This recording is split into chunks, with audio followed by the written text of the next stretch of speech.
Halo teman-teman, ini adalah subchapter terakhir dari chapter terakhir. Subchapter terakhir dari chapter algorithms yaitu roll right, roll left di Swift Playgrounds Learn to Code 1. Di sini ada sebuah tantangan yaitu saya bacakan dalam bahasa Inggris. Implement the most efficient algorithm to collect the games and activate the switches. Jadi saya diminta untuk mengimplementasikan algoritma yang paling efisien untuk mengambil permata dan mengaktifkan saklar yang ada di sini. Sudah ada 1 dari 7 saklar yang sudah dinyalakan dan ada 0 dari 8 permata yang belum diambil. Okay, for the last challenge of Learn to Code 1, you will test your algorithm design skills. There are many different algorithms you could use to solve the puzzle and many different ways to structure your code. Jadi, ini adalah tantangan terakhir yang saya ceritakan tadi di awal dari Learn to Code 1 untuk menguji kemampuan saya mendesain algoritma. Banyak cara, banyak jenis algoritma yang bisa saya selesaikan untuk menyelesaikan labirinnya ini. Bukan labirin ini ya, labirin yang sebelum-sebelumnya. Dan banyak cara untuk menyusun kode program saya. Seperti itu terjemahannya. Berikutnya, if you are not able to find the solution right away, that's okay. Jika saya tidak bisa menemukan solusi yang menurut saya benar, tidak masalah. Coding often requires trying different solutions to a problem until you find the one that works best. Jadi, pemrograman, biar kerennya ya, saya lebih suka kata pemrograman daripada coding. Pemrograman cenderung membutuhkan beragam solusi terhadap suatu masalah sampai saya menemukan yang mana paling baik untuk permasalahan tersebut. When you are ready, you can move to Learn to Code 2. Jadi ada dua ya, ada Learn to Code 1, ada Learn to Code 2. Nah, saya ada di Learn to Code 1. Oke, saya review sedikit. Sudah belajar tentang commands, functions, for loops, conditional code, logical operators, while loops, dan yang terakhir adalah algorithms. Nanti di Learn to Code 1 saya akan belajar hal yang lain lagi dipandu oleh Swift Playgrounds. Kembali ke tantangan awal. Nah, tentunya saya akan menggunakan perulangan yaitu while loop. Kondisinya adalah selama karakter saya tidak kena blocking, maka karakter ini bisa terus berjalan. Oke, saya akan jalan while is not blocked. Move forward dulu. Ketika bertemu dengan permata, ini kan bertemu dengan permata ya. If is on game, ini ngapain? Collect game. Seperti itu. Nah, saya bisa aja meminta karakter ini untuk mengecek seperti ini. If is blocked, apakah ada yang ngeblocking di karakternya ini? Kalau ada yang ngeblokit, maka belok kanan. Karena di persimpangan sini dia akan menuju permata yang paling kiri ya, otomatis ini bakal blocking dan karakter ini akan diminta belok kanan, maka turn right seperti itu.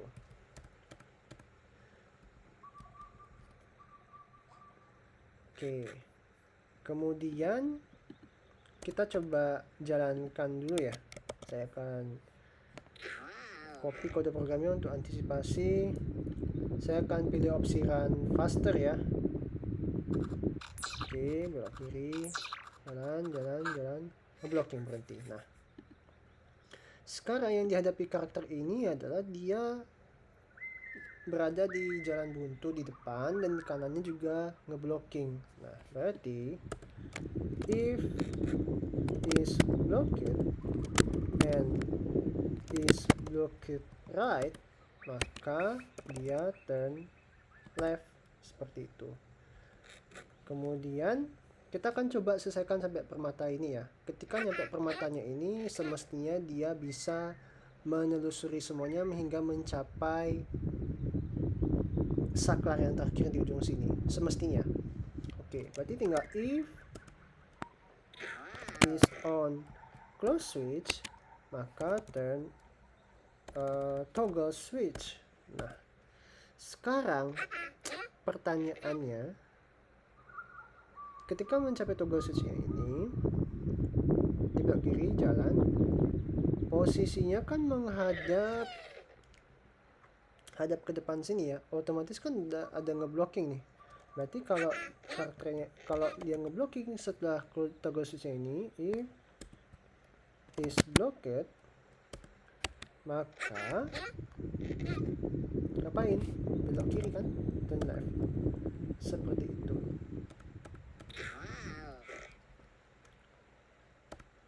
Oke, saya rasa ini sudah cukup optimal. Kita akan coba jalankan opsi run faster. Oke, kena start over lagi. Saya copy dulu kode programnya, start over, lalu tempel kode programnya di sini.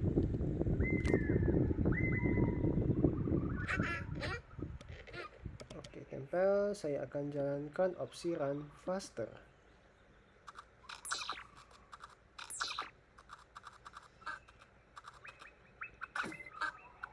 Oke, jalan. Nah, dia ngeblocking nih. Kenapa dia ngeblocking? Karena dia buntu di depan dan dia buntu di kirinya dia. Jadi harus diapain karakter ini? Karakter ini harus diarahkan ke kanan. Nah, berarti di sini juga saya kasih if is blocked dan is blocked left, maka turn right, seperti itu. Saya akan coba run faster.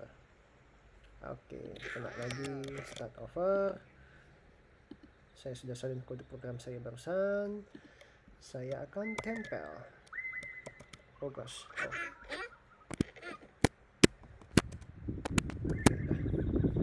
Saya akan coba jalankan lagi kode program saya, run faster.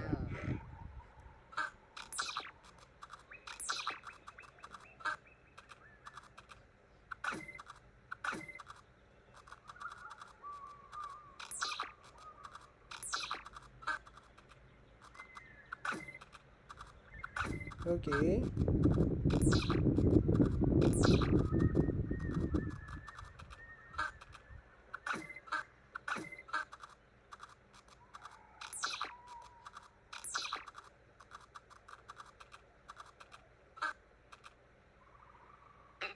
Oke, outstanding work. Nah, tapi saya belum puas. Kalau teman-teman lihat, ini kode programnya panjang sekali. Saya bisa susutkan. Nah, apa yang ada di pikiran saya? Saya ingin copy dulu kode programnya. Saya akan start over lagi di awal. Saya akan start over, kemudian masih di blank canvas ya, ini ceritanya ya. Oke, saya akan tempel lagi. Ini saya akan melakukan proses refactoring. Refactoring itu adalah proses mengubah kode program, tetapi fungsionalitas dari apa yang diminta itu masih sama. Biasanya refactoring itu kode programnya akan lebih sedikit baris kode programnya biasanya, namun fungsionalitas dari apa yang diminta dari kode program itu masih sama. Oke, yang mau saya singkirkan adalah ketika sudah ada di permata ini, dia cukup hanya mengambil permata saja. Oke.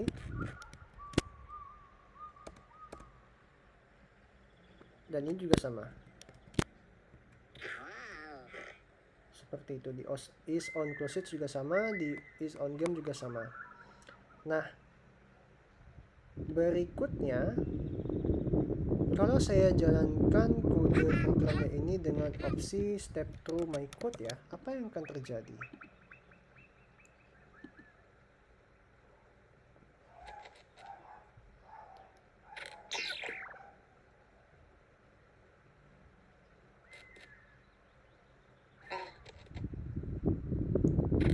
Ingat ya, if itu hanya akan tereksekusi jika kondisinya benar. Ada kondisi yang tidak benar tadi, makanya dilewati. Oke, tidak ada yang benar, jalan terus di sini.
Oke, belok kanan sekarang ya.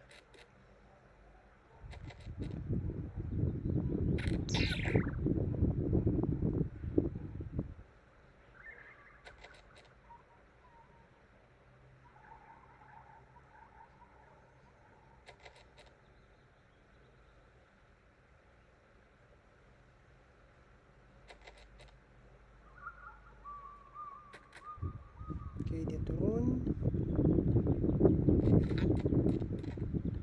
Oke, tidak ada permata. Toggle switch ya. Jalan? Nggak bisa. Nah, sampai sini kenapa? Oke, kita lihat loopingnya nih. Move forward nggak bisa. Apakah dia ada di permata? Tidak. Apakah karakter ini ada ngeblocking dan apakah karakter ini ada yang ngeblok di depan dan ngeblok di kanan? Bukan. Apakah ada di posisi saklar yang mati? Tidak. Apakah karakter ini di blocking dan ada di blocking di sisi kiri? Enggak juga. Dia hanya di blocking saja di depan. Nah, sekarang saya akan coba melakukan proses refactoring. Jadi untuk kondisinya ini, kok teman-teman lihat, ini kan ada dua kondisi di if-nya ini, yang khususnya di bagian blocked, is blocked and is blocked right. Di sini juga is blocked and is blocked left. Saya bisa menggunakan opsi nesting if. If is blocked right, maka turn left. Else if is blocked left, turn right. Else turn left. Seperti itu. Nah, cukup singkirkan opsi yang ini. Dan ini juga tidak perlu lagi. Nah, sekarang ada hal yang perlu kita analisa lagi. Ada dua perintah yang sama di dalam if-nya ini. If, else, if, dan else. Ada turn left dua kali di sini. Nah, saya berpikir bagaimana kalau kita jadikan is block left sebagai acuan utama. Jadi selain is block left, kalau nggak ada ngeblocking di sisi kiri, selain yang ngeblocking di sisi kiri ya belok kanan aja gitu. Selain yang ngeblocking di sisi kiri, misalnya sini ya, kanan, atau ini nggak ada, ya udah belok kiri aja seperti itu. Berarti ini saya singkirkan aja.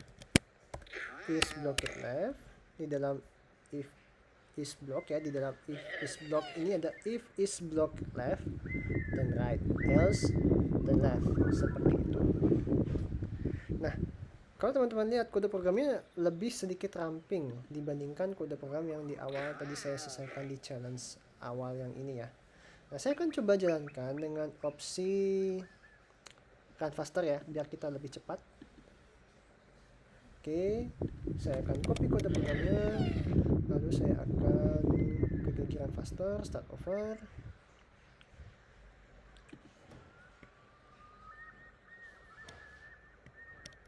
Saya akan tempel kode programnya. Lalu saya akan jalankan nih opsi run faster.